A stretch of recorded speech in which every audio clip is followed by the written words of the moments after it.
Welcome to You Decide. I'm your host, Errol Lewis. This campaign season in New York City has been full of twists and turns. We had an unexpected outcome in the primary, a bit of an upset, and the surprises are sure to continue as we get closer to the general election. We've got people who are running on independent lines, including former Governor Andrew Cuomo and the sitting mayor, Eric Adams, as well as a Republican challenger, Curtis Sliwa, who says he does not want necessarily the backing of the Republican president, Donald Trump, who's been sounding off on the race. A lot of different variables all juggled in the air. And to help us make sense of it is somebody who knows a thing or two about defying the odds.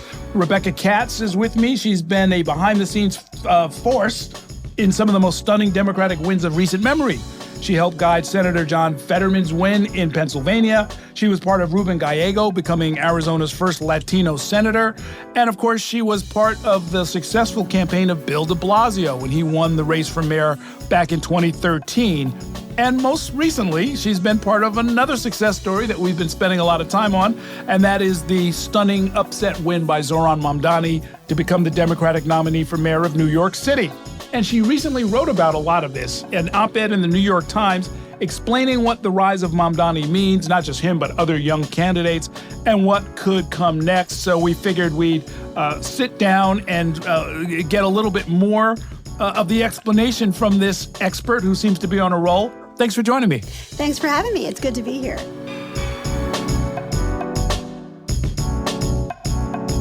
Congratulations, you really are on a roll these days. Thank you. And I cannot take credit for this one. These kids, these folks around Mamdani believed in him for years. They saw it coming. I was late to the party, but the moment I saw him it was just a few months before the primary day, I saw he had it. And it was a joy to watch. Yeah, talk about that, because you've seen this from a lot of different jurisdictions, and it's not just a New York thing.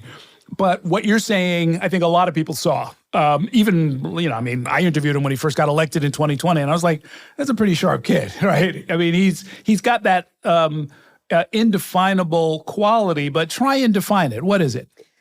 He listens, which is so rare in New York politics. I first heard about him from Cynthia Nixon, who I worked for in 2018, and her wife, Christine Marinoni.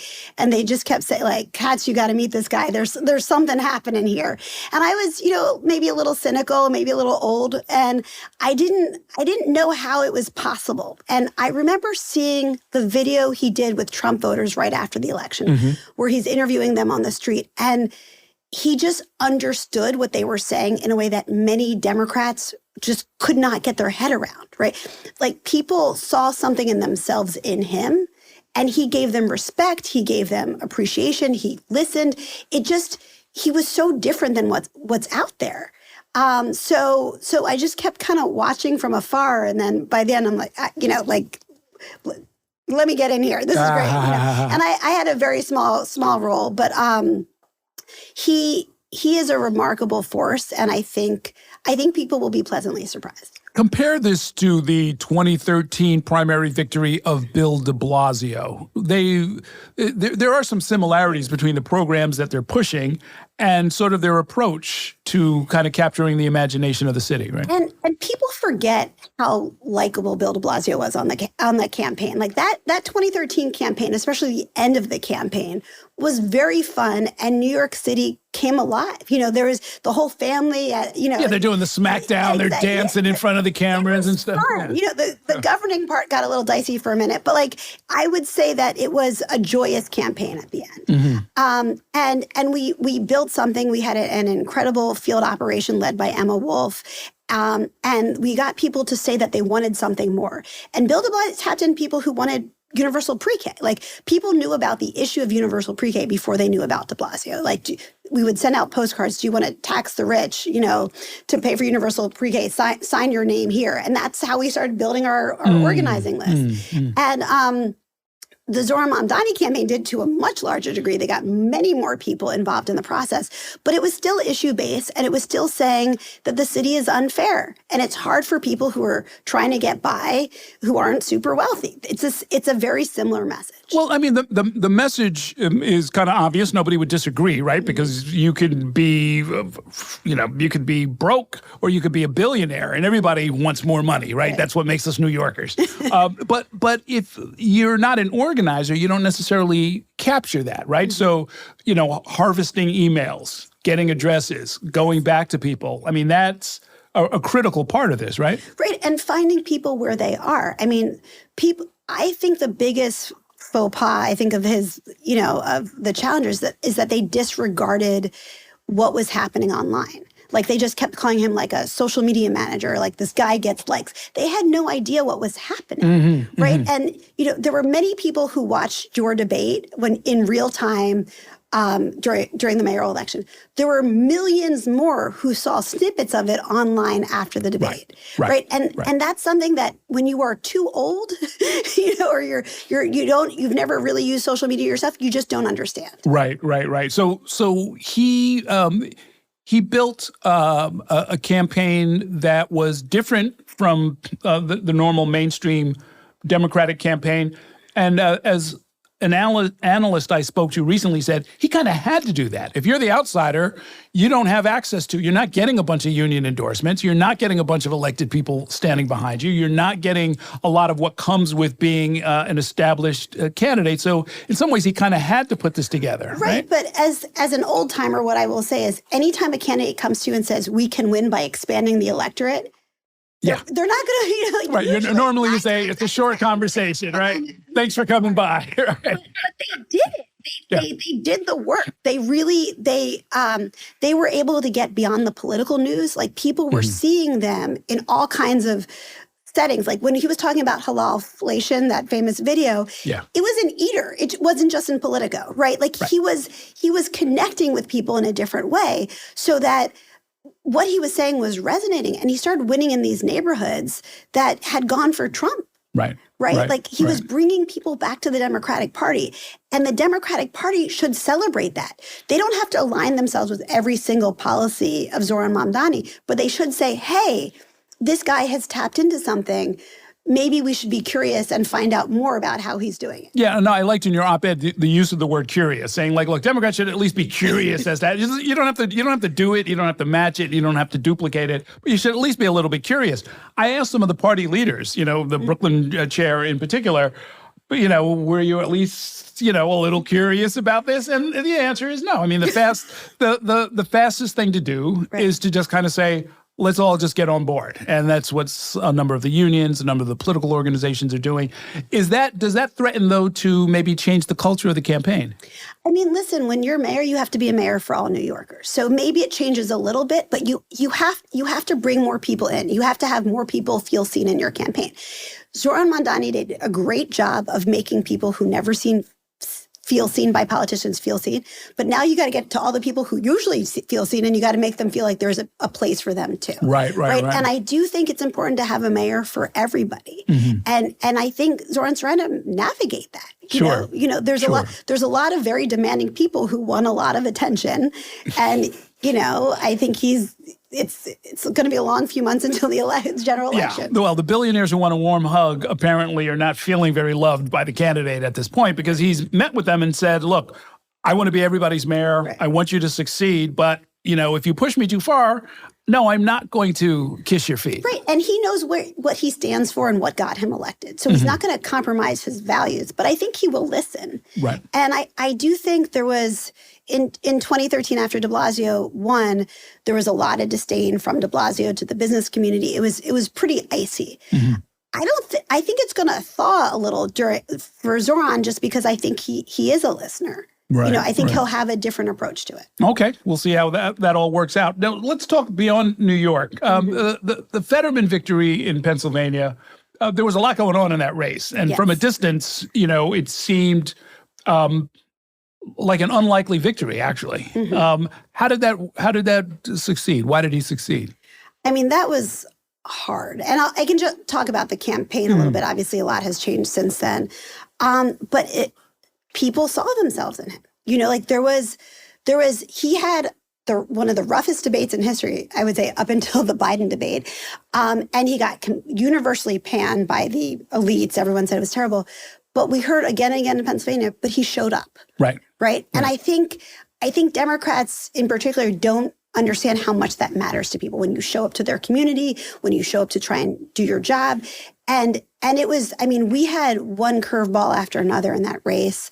It was started during the pandemic, you know, so we couldn't actually do events. He had a stroke the Friday before the Tuesday primary. He was literally in the hospital on primary night. The first month of the election, he was recovering from his stroke. Like it was really hard and emotionally exhausting for all of us on it. But when he came back, like when he started coming back in, he wanted to have a little fun. And one of the things we did, and people are dying for fun, right? Like I wanted to stress that, like, you can't just do a campaign with hatred where you're just like, this person is terrible, come and vote for us. Right. Make people feel like they belong. And the Republican primary had been very nasty in Pennsylvania. And David McCormick had been saying very xenophobic stuff about Mehmet Oz, just saying he's from Turkey, he doesn't belong here. Not dissimilar to what's happening in New York, the attacks around Zoran.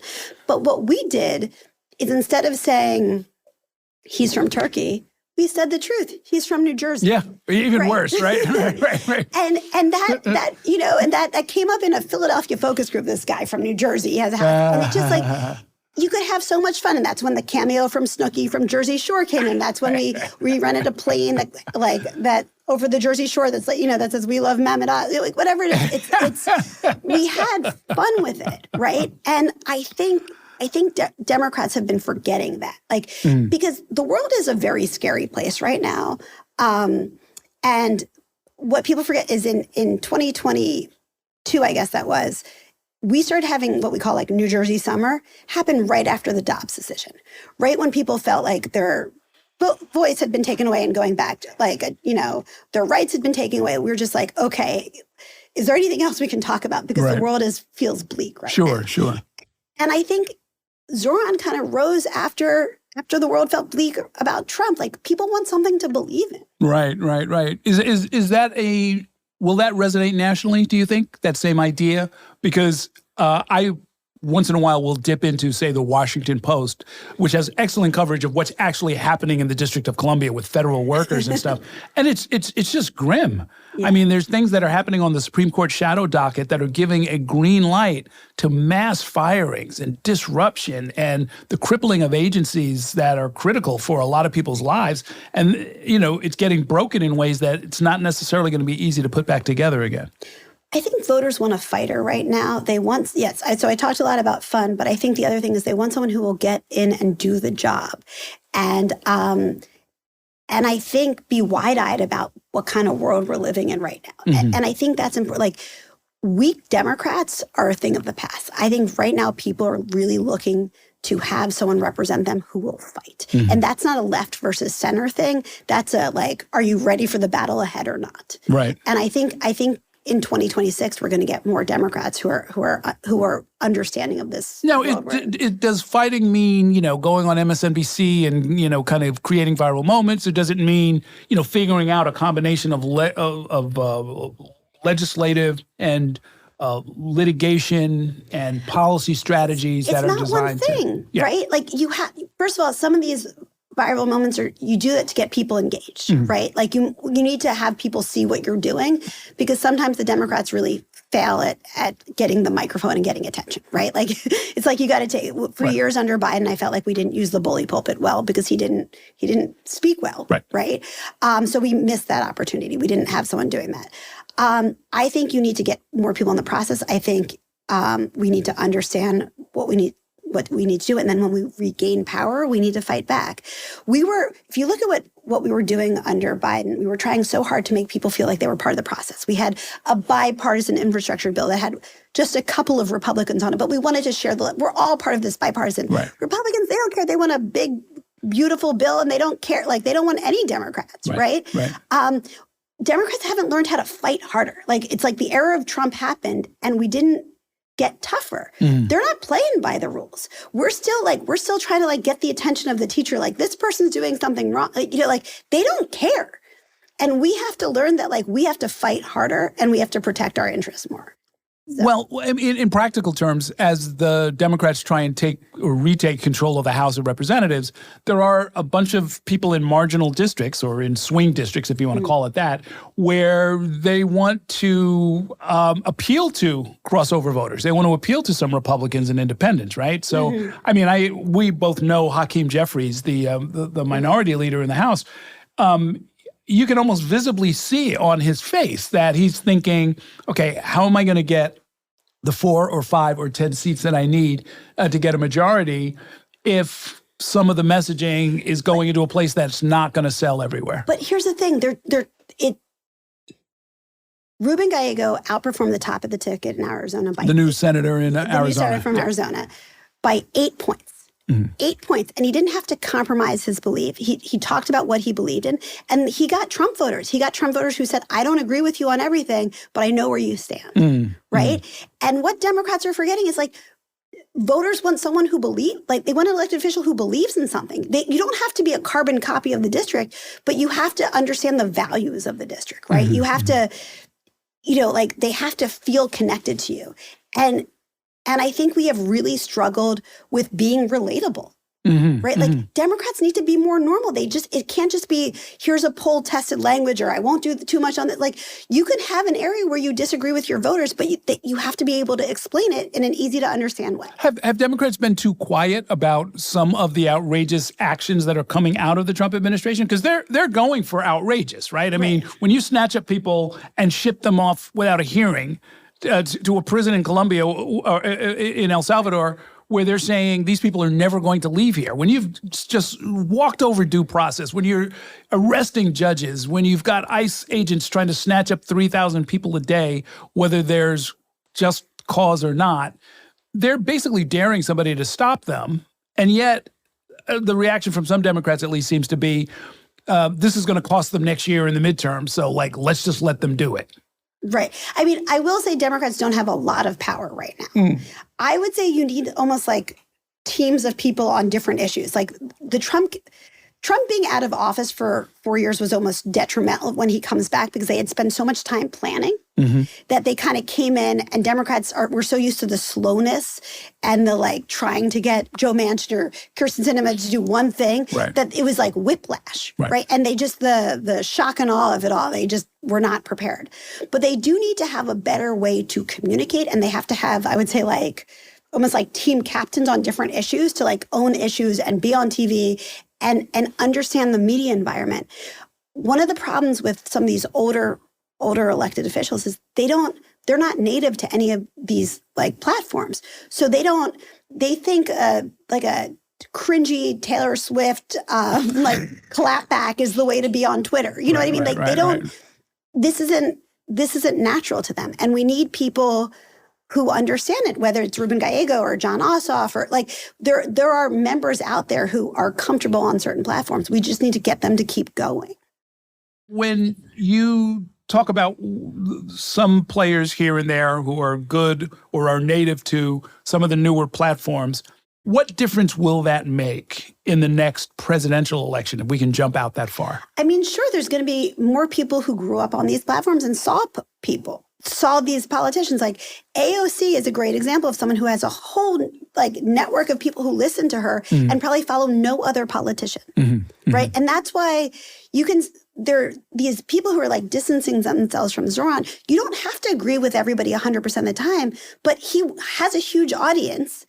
And at a certain point, you're going to need that audience to talk to, right? So we have to get smarter about how we're communicating, and we have to make a bigger tent, right? And so there are a number of members of Congress who understand this. We have to get better with content creation. There's a whole, like, focus on buying influencers, and let's get influencers.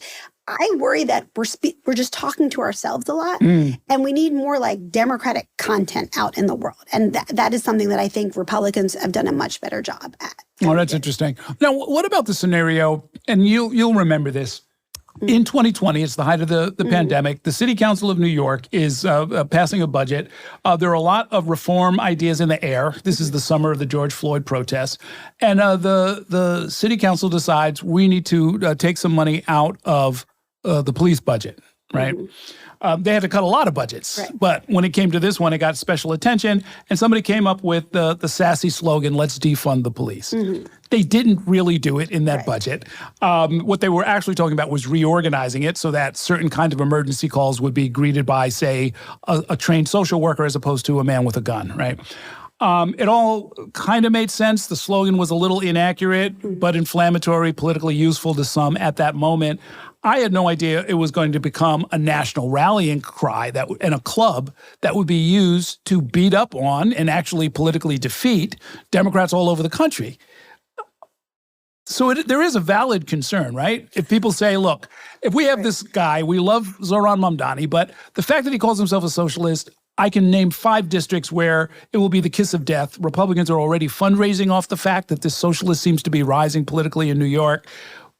What does, from a national perspective, what should Democrats do? Okay, a couple things there. Number one, the most popular politician in America right now, I believe, is a Democratic socialist named Bernie Sanders. So I'll start there, right? So people, it's much more about what they see from the person than I mean, wait, popular in that he'll always get reelected in Vermont. No, like popular in the sense that people... Popular, like, I'm just saying, like, when you rate politicians, who do you like?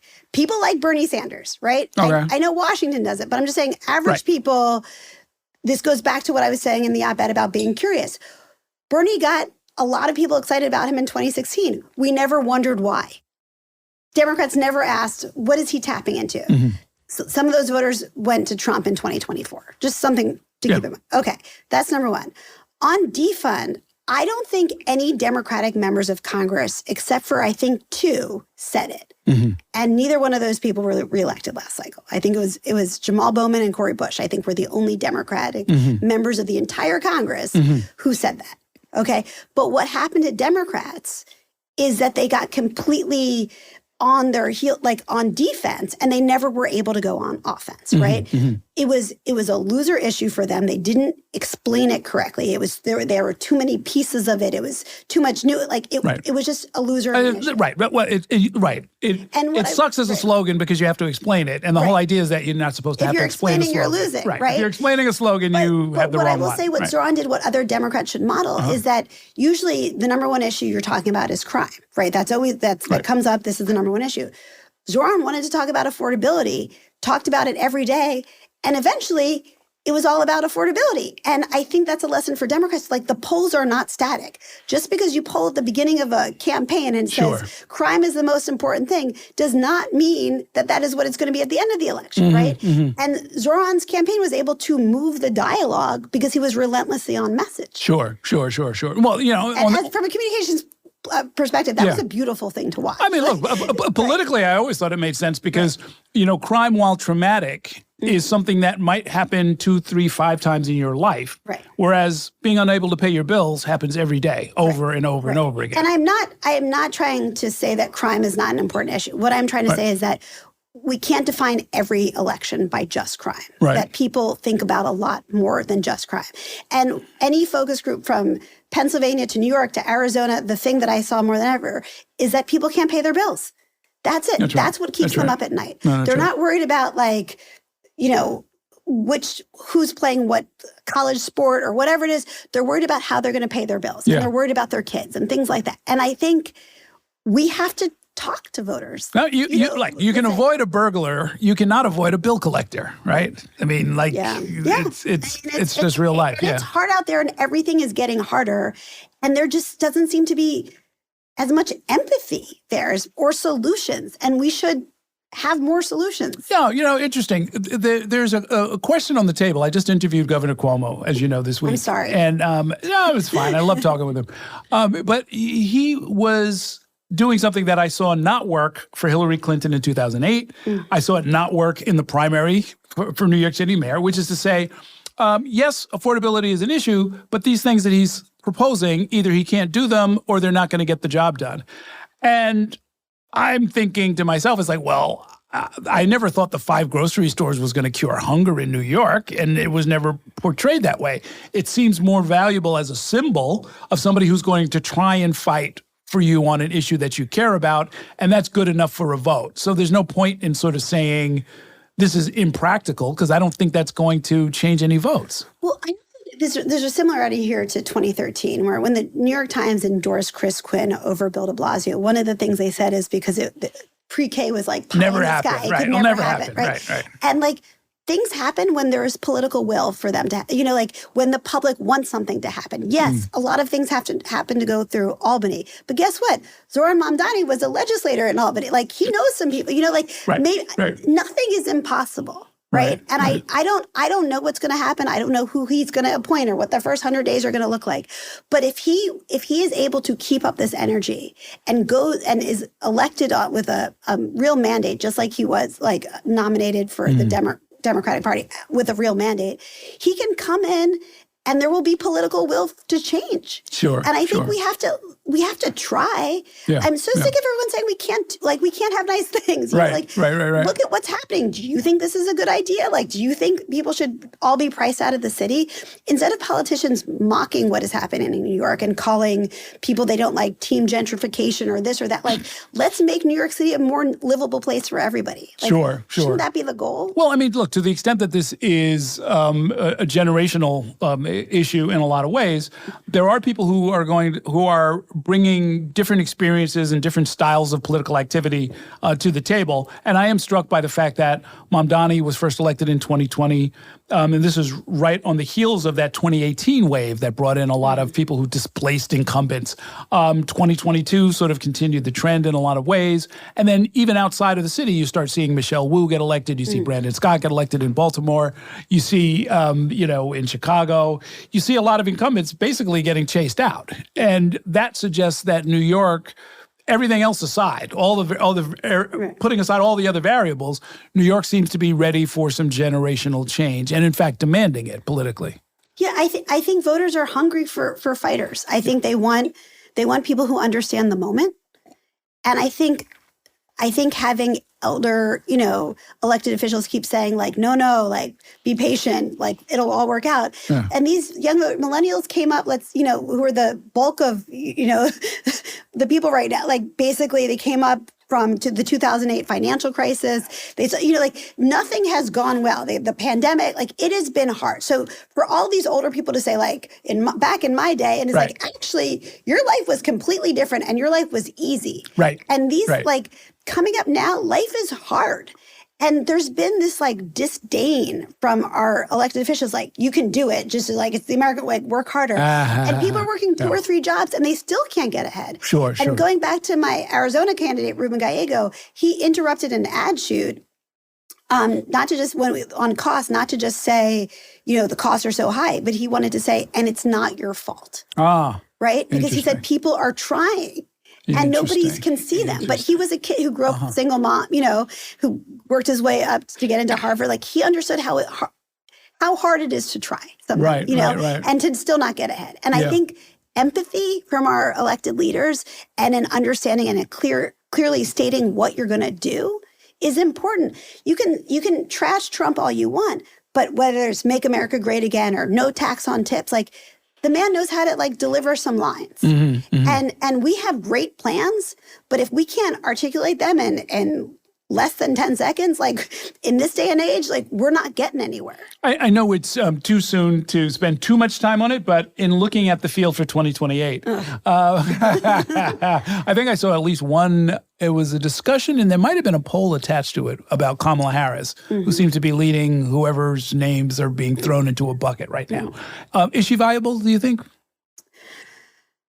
Anything is possible. We are very far out. I will just say, I do think people want something different, and they want to turn the page on the past. Now, I personally thought that Harris did a good job trying to get people energized about the campaign. She only had 100 days. There was a lot that was hard and uphill, and I didn't envy anyone on that campaign, right? But she tried, and she was able to communicate. But there's also that we left a lot on the table, right? We are so scared to fail sometimes that we don't succeed. We don't even try to succeed. And what Democrats often do is we will do like a press interview. They will say something wrong. We will get hit on. The right wing will go after them for saying the wrong thing. And then the candidate will get spooked and not do any more interviews. Right.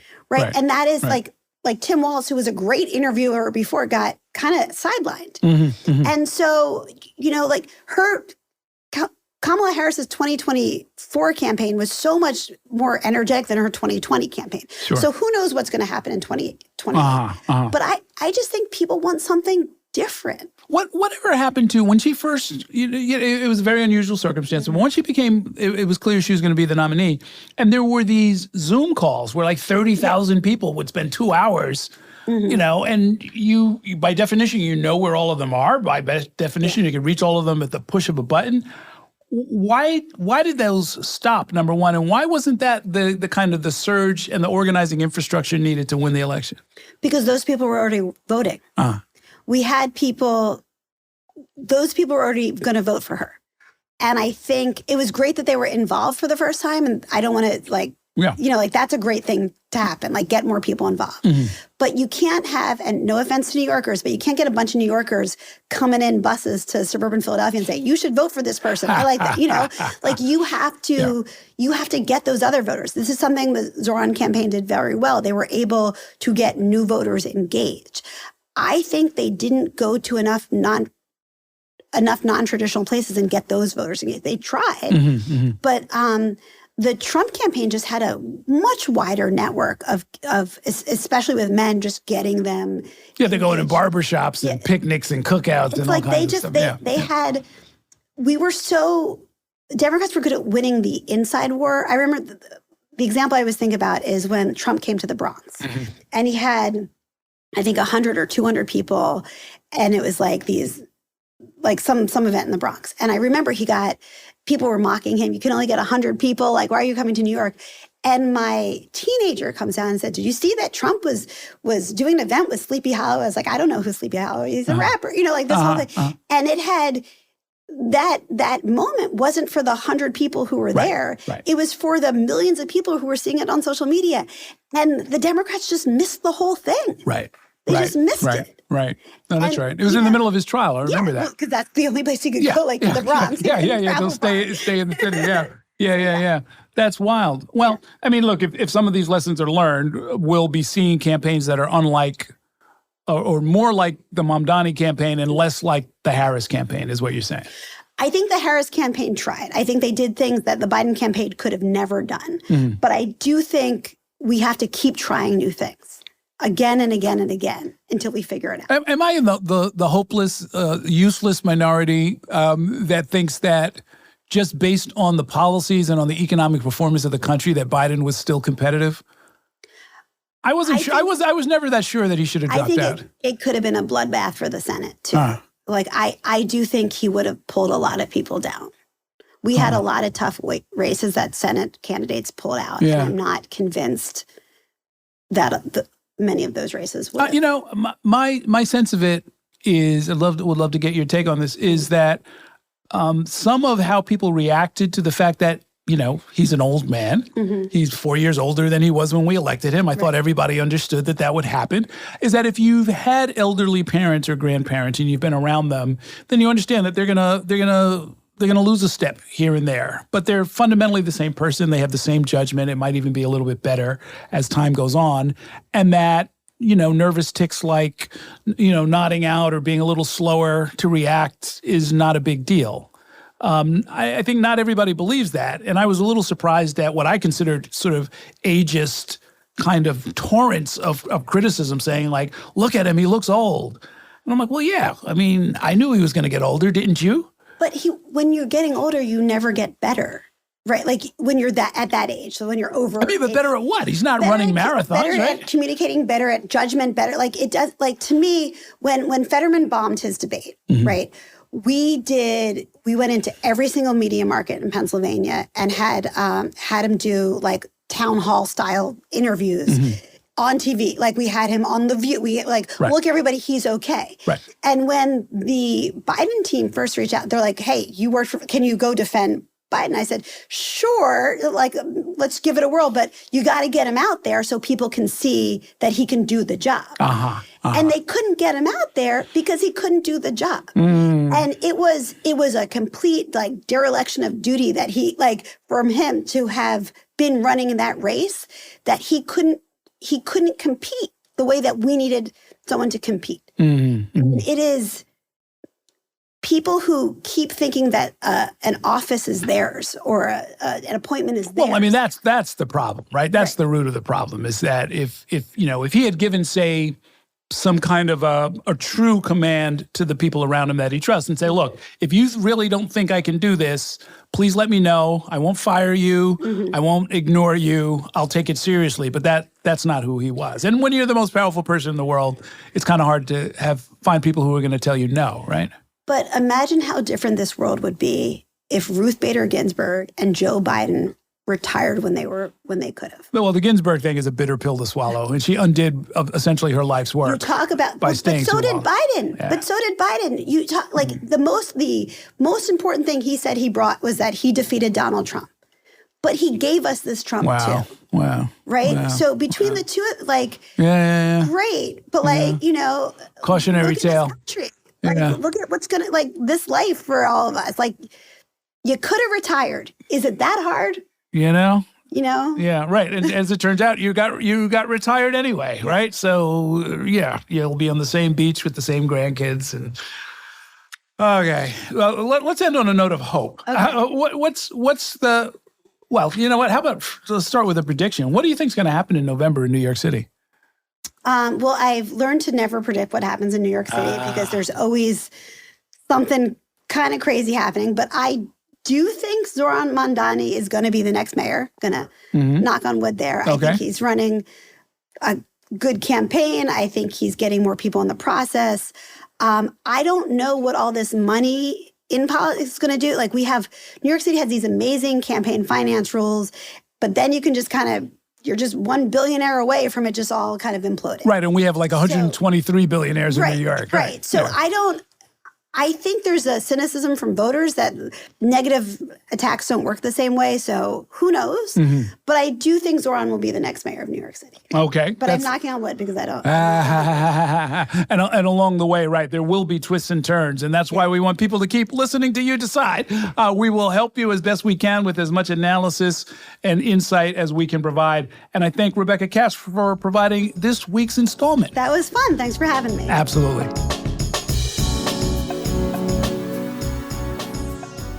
If you want to keep up with what's happening in New York politics and hear more conversations with the people shaping the future of New York and beyond, subscribe to our channel. And let Spectrum News be your resource for balanced, in-depth political coverage, elections, and issues that matter to you.